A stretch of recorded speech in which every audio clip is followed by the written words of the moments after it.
नमस्कार, मैं पंडित ब्रजेश चंद्र पाठक मनोकामना ज्योतिष चैनल पर आज प्रस्तुत है, जिसकी आप अपलक प्रतीक्षा कर रहे थे।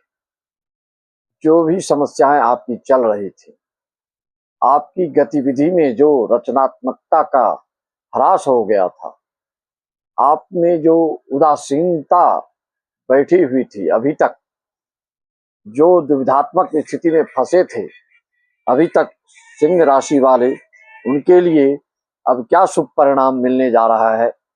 आज से गुरु महाराज हो गए मार्गी और अब राज सिंहासन नहीं, अब आप आध्यात्म सिंहासन पर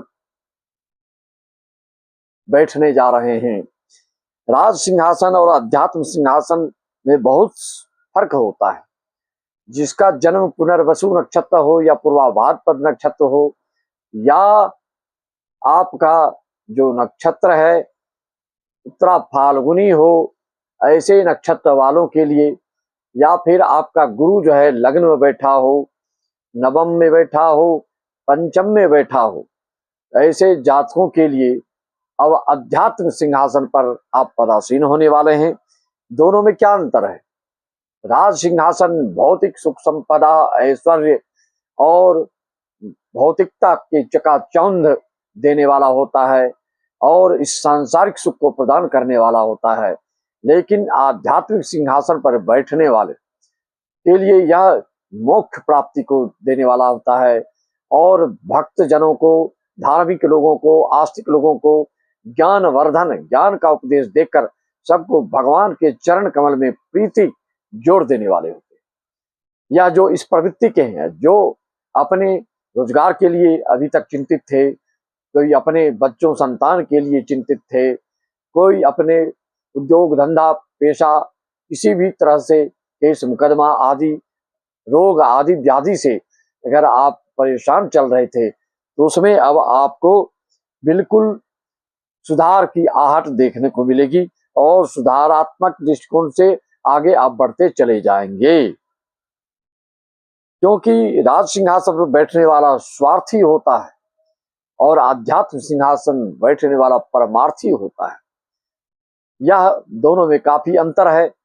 इसकी जो शक्ति है आध्यात्म सिंहासन की, उस पर बैठने वाला व्यक्ति सबका कल्याण चाहता है, लेकिन राज सिंहासन पर बैठने वाला स्वार्थ परक कार्यों में वो अपनी प्रवृत्ति को बढ़ाते हुए चला जाता है। उसकी प्रवृत्ति होती है स्वार्थ परक प्रवृत्ति होती है। और आध्यात्म सिंहासन बैठने वाले का सभी का सुख देखना चाहते हैं। वसुधैव कुटुंबकम सर्वे भवन्तु सुखिनः, इस प्रवृत्ति के दोनों में आकाश पताल के अंतर में दोनों का सिंहासन है, लेकिन इनका सिंहासन और उनके सिंहासन में आकाश पताल का अंतर होता है। उसी तरह से जो साधारण लोग होते हैं, जो भौतिकवादी होते हैं, जो सिर्फ स्वार्थ अपने देखते हैं, स्वार्थ बस ही सबसे नाता जोड़ते हैं, ऐसे लोगों का स्वार्थ, और जो धार्मिक लोग हैं, जो आस्तिक लोग हैं, जो सात्विक लोग हैं, जो योगी जो लोग हैं, ऐसे लोग का स्वार्थ, दोनों में आकाश पताल का अंतर होता है। जैसे यहाँ पर आप देख रहे हैं दोनों सिंहासन है, लेकिन एक राज सिंहासन और एक आध्यात्म सिंहासन में आकाश पाताल का अंतर हो जाता है। दोनों के उद्देश्य, दोनों की प्रवृत्ति, दोनों के स्वभाव, दोनों के रहन सहन, दोनों के खान पान, दोनों के बात विचार आदि में आकाश पताल का अंतर आ जाता है। मित्रों, आप जैसा कि जानते हैं कि नूतन वर्ष में, इस नए साल में 19 मार्च से जो अपने भारतीय सनातनी धर्म वालों के लिए जो चैत्र प्रतिपदा प्रारंभ होगा, उसमें इस बार माता डोली में आ रही हैं, जो कि देश विदेश, घर परिवार और विश्व पटल पर इसका जो महत्व देखने को मिलेगा आपका, वह उथल पुथल के रूप में गंभीर परिणाम होने वाले हैं। अंगारक योग जो चल रहा है 2 अप्रैल तक, उसका भी विभत्स, भयावह, भयंकर, विस्फोटक, विध्वंसक, विनाशकारी स्थितियां निर्मित देखने को आपको मिलेगा। जिसकी कुंडली में अगर अंगारक योग हो सप्तम भाव में, तो दाम्पत्य जीवन में, साझेदारी में, जिसके द्वितीय भाव में हो तो कुटुंब परिवार में, धन कोष आदि में, अष्टम भाव में हो तो गुप्त धन, गुप्त बीमारी, गुप्त संबंध आदि से विस्फोटक स्थितियां निर्मित होने जा रही हैं। बुध ग्रह आप जान रहे हैं कि 11 अप्रैल से उदित अवस्था में आएंगे और 11 मार्च से गुरु का प्रभाव आज से प्रारंभ आपको दिखेगा।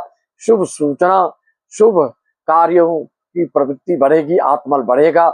और जहां सूर्य 14 मार्च को जो जाएंगे, 15 मार्च से इसका असर आपको देखने को मिलेगा।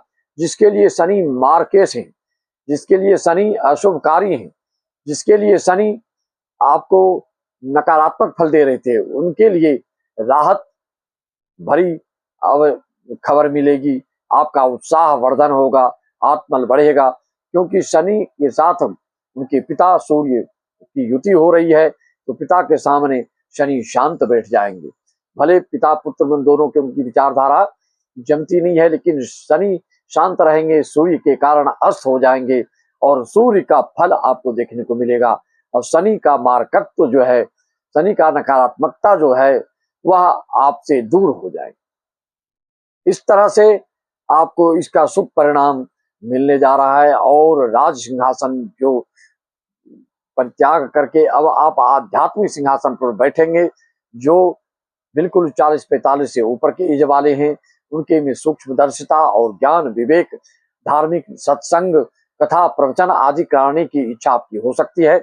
ऐसी इच्छा है आपके घर में, आपकी प्रस्तावित योजना में ऐसी कोई आपकी इच्छा है भागवत कराने का, या श्री रामचरितमानस अखंड पाठ, सुंदरकांड, प्रवचन, कथा आदि का, तो आप हमारे चैनल पर जाकर देख सकते हैं, जिस चैनल का नाम है BC पाठक भागवत कथा। आप अपनी कुंडली का विश्लेषण करवाना चाहते हैं तो हमारे व्हाट्सएप नंबर पर अपना डिटेल्स डालें। कॉल कृपया ना करें, क्योंकि अति व्यस्तता के कारण सबकी पूजा पाठ ऑनलाइन आदि कराते रहता हूं। देश विदेश सभी देशों से ऑनलाइन पूजा होते रहती है, अनुष्ठान चलते रहता है, कथा प्रवचन आदि अगर आप इच्छुक हैं भागवत आदि कराने के लिए तो संपर्क साध सकते हैं। BC पाठक भागवत कथा पर जाकर देख सकते हैं हमारी कथा की रूपरेखा कैसी रहती है, किस तरह की कथाएं होती है, कितने जनता जनार्दन लोग आते हैं। और अनुष्ठान या कुंडली विश्लेषण चाहते हैं तो आप हमारे मनोकामना ज्योतिष चैनल पर जाकर के वार्षिक राशिफल, मासिक राशिफल, साप्ताहिक राशिफल आदि देख सकते हैं। अगर पहली बार हमारे चैनल पर आप आए हैं तो सब्सक्राइब कर लें और शेयर भी कर दें, जिससे कि आपके शुभचिंतक जो भी है उनको भी इसका लाभ प्राप्त हो सके। शनि मार्केश जिसका है तो उसके लिए रात भरी सांस लेने की बात होगी। और बुध जब आपके 11 अप्रैल को अष्टम में आएंगे तो जिनके लिए नकारात्मक फल देने वाले हैं, जिनका कि बुध शुभ स्थिति में नहीं है, जिनके लिए कि मार्केश बना हुआ है, ऐसे लोगों को त्वचा, स्किन प्रॉब्लम, श्वास की बीमारी, सांस की बीमारी और आर्थिक उन्नति या उत्थान पतन दोनों हो सकता है। आपकी कुंडली में बुध की क्या स्थिति है उसके हिसाब से अचानक भारी लाभ भी हो सकता है, अचानक बीमारी चपेट में भी आ सकते हैं, अचानक किसी से लड़ाई झगड़ा दंगा फसाद में भी आप फंस सकते हैं, विवाद आदि में फंस सकते हैं। तो इससे आपको बचकर चलना है। आप जानते हैं कि बुध की जो है इनकी अंतर्दशा आपके, इनका प्रभाव गोचर का जो है 25 दिन का रहेगा और दशा तो इनकी लगभग 17 वर्ष की होती है। आपकी कुंडली में बुध की दशा चल रही है, महादशा की शुक्र की चल रही है, आदि आदि को देखना होता है, किस चरण में है, किस अंश में है, किस युति में है, षटबल में कैसी स्थिति है। आप सब ये सब देख करके ही आपके भविष्य के बारे में बिल्कुल अक्षरशः बताया जाता है, जिससे कि आप संतुष्ट होते हैं। अपनी कुंडली की विश्लेषण करवाने के लिए आप हमसे संपर्क साध सकते हैं। और किसी भी ग्रह की व्याख्या, किसी भी कुंडली की व्याख्या और जनरल प्रेडिक्शन करना किसी के बस की बात नहीं है। हरि अनंत, हरि कथा अनंता, इसका कोई पूर्ण विश्लेषण कर नहीं सकता है। इसकी व्याख्या अनंत है, असीमित है, अथाह है, अगाध है, अबाध, कोई जल्दी इसको पूर्ण कर नहीं सकते। आपको अपनी कुंडली की विश्लेषण करवाना है या भागवत आदि करवाना है तो हमसे संपर्क साध करके बुकिंग कर सकते हैं।